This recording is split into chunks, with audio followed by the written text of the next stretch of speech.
Welcome to This Explainer. Today, we're setting the stage for a deep dive into the massive, totally unprecedented scale of the upcoming 2026 World Cup. We're going to look at the sheer logistics of the biggest tournament in soccer history, but more importantly, we're unpacking a hidden structural flaw embedded right in the brand new tournament format. It's a mathematical glitch that could absolutely upend the integrity of the games. Okay, let's dive into this. 495. Now, you might be wondering what that is. It isn't the number of goals we expect to see or the number of players taking the field. 495 is the incredibly chaotic number of possible knockout bracket configurations we're facing in the new format. And to understand why that number is a massive headache for tournament organizers, teams, and us fans, we kind of have to look at how we got here. Based on the official scheduling data from NBC Sports, the 2026 World Cup is expanding to a staggering 48 competing nations. These teams are split up into 12 groups of 4. That means 72 total group stage games played sequentially across North America. Naturally, the top 2 teams from each group advance automatically, but to fill out a 32-team knockout bracket, you still need 8 more teams. So FIFA's new rules dictate that the 8 best third-place teams from across those 12 groups are also going to advance. And honestly, it's the addition of those 8 third-place teams that completely shatters the math. Think about it. For 3 decades, the 32-team World Cup format gave us this beautiful, predictable symmetry. 8 groups of 4 translated perfectly into a binary 16-team knockout tree. If you won your group, you knew exactly which runner-up you were facing, and top-seeded teams were kept apart until the final stages.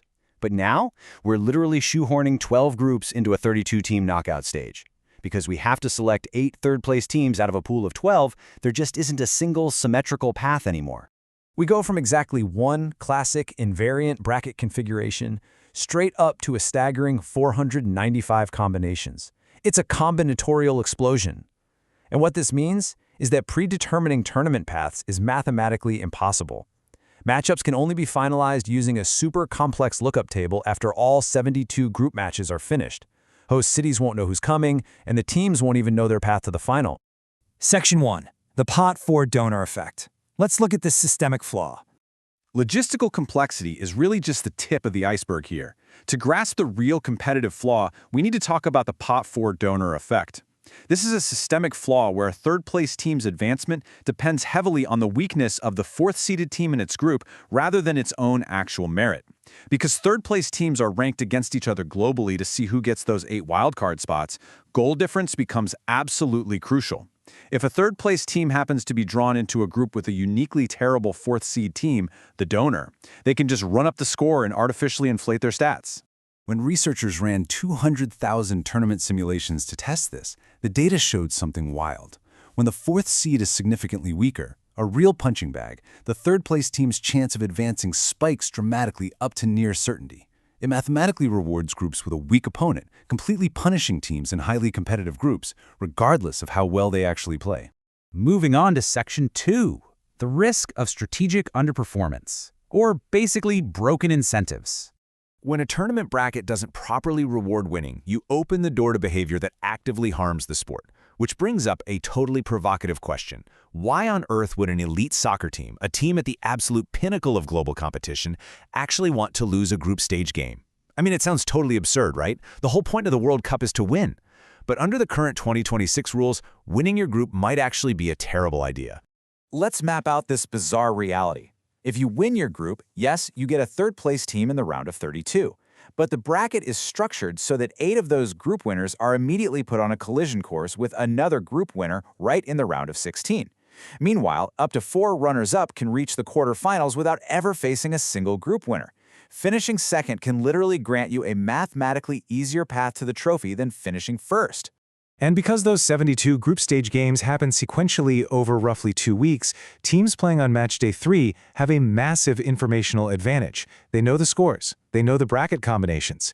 If an elite team realizes that finishing first sets them up against a global powerhouse in the round of 16, while finishing second gives them a relatively easy run, while tanking, or intentionally drawing their final game, becomes a highly rational strategy. The math is actively incentivizing teams to underperform. Section 3. The 4-section bracket solution. Let's explore the mathematical fix. So how exactly do we fix a system that inherently encourages teams to lose? Researchers have come up with an elegant solution, the 4-section bracket.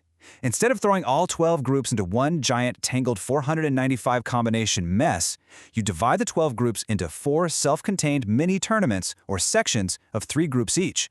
The wildcards are no longer chosen globally. Instead, the 2 best third-place teams within each specific section advance. Boom! You instantly eliminate the cross-group comparison problem. Now you might be thinking, if you keep sections isolated, won't teams from the same group end up playing each other again immediately?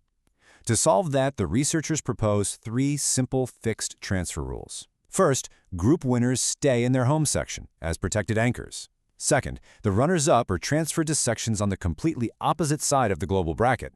And third, the advancing third-place teams are transferred to the semifinal paired section. Let's look at what happens when you apply those transfer rules. Under the current official FIFA design, a team could play a group stage rival again as early as the round of 16. That completely undermines the point of having a group stage to begin with. But under the 4-section bracket, same group separation is mathematically guaranteed until the semi-finals at the absolute earliest. Group winners are fully protected and given the predictable, favorable knockout paths they actually deserve for their excellence. By decoupling the groups and using these elegant transfer rules, that massive complexity of 495 configurations plummets back down to just one invariant topology per section. It's brilliant.